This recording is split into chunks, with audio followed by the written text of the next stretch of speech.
అందరికీ నమస్తే. నేను మీ భార్గవి. వెల్కమ్ బ్యాక్ టు అమ్మ చేతి వంట. ఈరోజు వీడియోలో పిల్లల కోసం 2 రకాల స్నాక్స్ రెసిపీస్ని మీతో షేర్ చేస్తున్నాను. ఎప్పుడు మనం చేసుకునే చక్రాలు చెక్కలే కాకుండా కొంచెం డిఫరెంట్గా కొత్తగా టేస్ట్ చేయాలి అంటే ఈ రెసిపీని ట్రై చేయండి. పిల్లలకి స్నాక్ బాక్స్లోకి పెట్టడానికి లేదా ఈవినింగ్ టైంలో టీ టైం స్నాక్లా వీటిని సర్వ్ చేసుకోవచ్చు. చట్పటాగా చాలా బాగుంటాయి. మరి రెసిపీ ఎలా చేసుకోవాలో చూసేద్దామా? ఫస్ట్ ఒక మిక్సింగ్ బౌల్ తీసుకుని అందులోకి 1 కప్పు దాకా మైదా పిండి వేసుకోండి.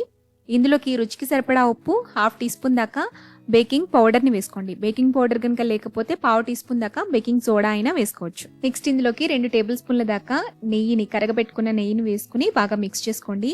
ఇలా పిండిని కలుపుకున్న తర్వాత ఇందులోకి 1.5 టేబుల్ స్పూన్ దాకా వాము తీసుకుని చేతిలో వేసుకుని కొంచెం నలిపి యాడ్ చేసుకోండి. తర్వాత 2 పచ్చిమిర్చి, 2 రెమ్మల కరివేపాకు, అలాగే 2 ఇంచుల అల్లాన్ని తీసుకుని కొంచెం లైట్గా రోట్లో కానీ లేదంటే మిక్సీ జార్లో కానీ కచ్చపచ్చగా దంచుకుని ఆ మిక్స్ని కూడా ఇందులో వేసేసుకోవాలి. సో ఇవన్నీ వేసేసిన తర్వాత మొత్తం అంతా కూడా బాగా కలిసేటట్టుగా మిక్స్ చేసేసుకోండి. ఇప్పుడు కొద్దిగా నీళ్లు వేసుకుంటూ పిండిని మరీ టైట్గా కాకుండా లూజ్గా కాకుండా కొంచెం మీడియం కన్సిస్టెన్సీలో కలుపుకుని పెట్టుకోవాలి.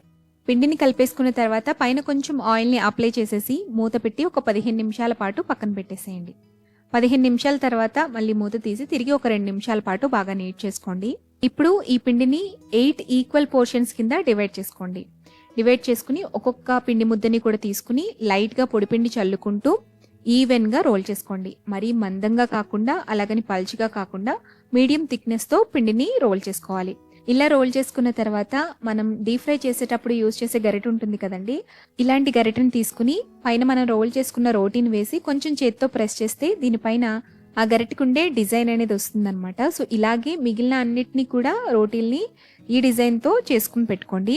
ఇప్పుడు ఒక్కొక్కటిగా తీసుకుని దీనిపైన కొంచెం ఆయిల్ని అప్లై చేసేసి పొడి మైదా పిండిని చల్లి స్ప్రెడ్ చేసేసి దీనిపైన ఇంకొక రోటీని పెట్టేసేయండి.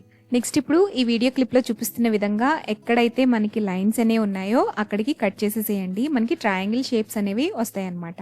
నెక్స్ట్ ఇప్పుడు ఎటువైపు అయితే మనకి విడ్త్ అనేది ఎక్కువ ఉంటుందో అటువైపు నుంచి రోల్ చేసుకుంటూ రండి. సో ఎండింగ్కి వచ్చేసరికి కొంచెం మైదా పేస్ట్ని అప్లై చేయండి. అంటే మనం డీప్ ఫ్రై చేసేటప్పుడు విడిపోకుండా ఉండడం కోసం ఈ పేస్ట్ని అప్లై చేసుకోవాలి. అంటే మైదా అలాగే కొంచెం వాటర్ని రెండింటిని కూడా మిక్స్ చేసేసి అప్లై చేసేసేయండి. ఇలాగే అన్ని రోల్స్ని కూడా ప్రిపేర్ చేసుకుని పెట్టేసుకోండి. ఇప్పుడు డీప్ ఫ్రైకి సరిపడా ఆయిల్ పెట్టుకుని ఆయిల్ని లైట్గా హీట్ అవ్వనివ్వండి. కొద్దిగా గోరువెచ్చగా అవ్వగానే ఆయిల్కి పట్టేటట్టుగా కొన్ని వేసుకుని లో ఫ్లేమ్లోనే పైకి తేలేంత వరకు కూడా ఫ్రై చేసుకోవాలి. ఇవి కొంచెం మందంగా ఉంటాయి కాబట్టి లోపల వరకు వేగాలి అంటే వీటిని నిదానంగానే ఫ్రై చేసుకోవాలండి. ఇవి కొద్దిగా వేగి పైకి తేలిన తర్వాత మంటని మీడియం ఫ్లేమ్లోకి అడ్జస్ట్ చేసుకుని క్రిస్పీగా గోల్డెన్ కలర్ అయ్యేంత వరకు కూడా ఫ్రై చేసుకోవాలి. ఇలా గోల్డెన్ కలర్లోకి టర్న్ అయిన తర్వాత వీటిని తీసుకుని టిష్యూ ఉన్న ప్లేట్లోకి ట్రాన్స్ఫర్ చేసేసుకోండి. ఇప్పుడు మంటని మళ్ళీ లో ఫ్లేమ్లోకి టర్న్ చేసుకుని కొంచెం ఆయిల్ హీట్ అనేది తగ్గేంత వరకు ఉంచి ఆ తర్వాత మళ్ళీ తిరిగి నెక్స్ట్ బ్యాచ్ని వేసుకుని ఫ్రై చేసుకోవాలి. ఇలాగే అన్నిటినీ కూడా ఫ్రై చేసేసుకుని పక్కకు తీసేసుకుంటే మన tasty evening snack crispy rolls అనేవి రెడీ అయిపోతాయండి. చాలా ఈజీగా చేసుకోవచ్చు అండ్ టేస్ట్ కూడా చాలా బాగుంటాయి.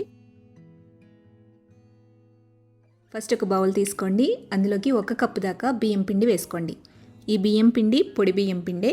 1 కప్పు బియ్యం పిండికి 2 టేబుల్ స్పూన్ల దాకా సూజీ, బొంబాయి రవ్వ వేసుకోవాలండి. మనం ఉప్మా చేసుకుంటూ ఉంటాం కదా, ఆ రవ్వ అనమాట.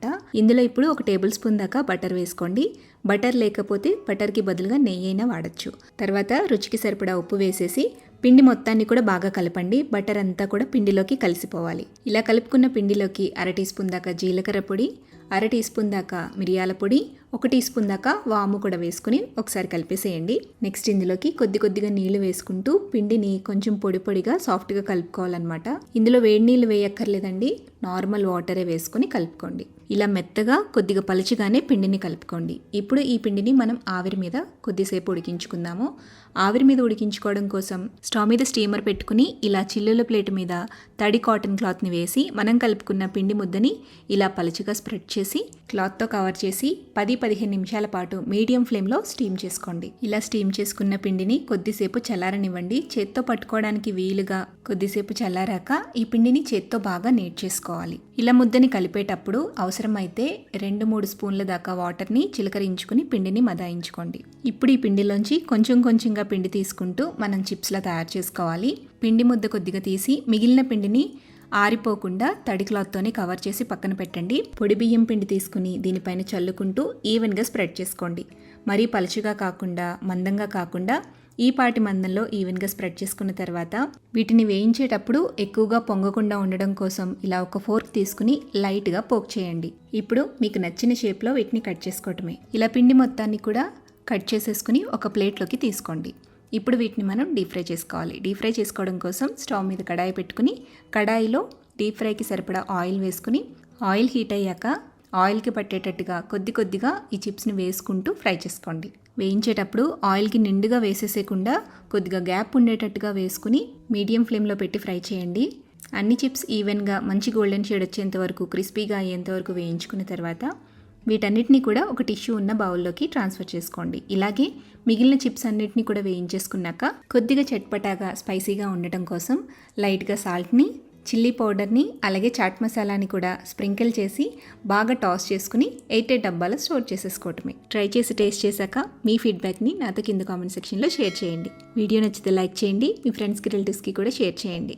మరిన్ని టేస్టీ సింపుల్ క్విక్ రెసిపీస్ కోసం అమ్మ చేతి వంట ఛానల్ని సబ్స్క్రైబ్ చేయండి.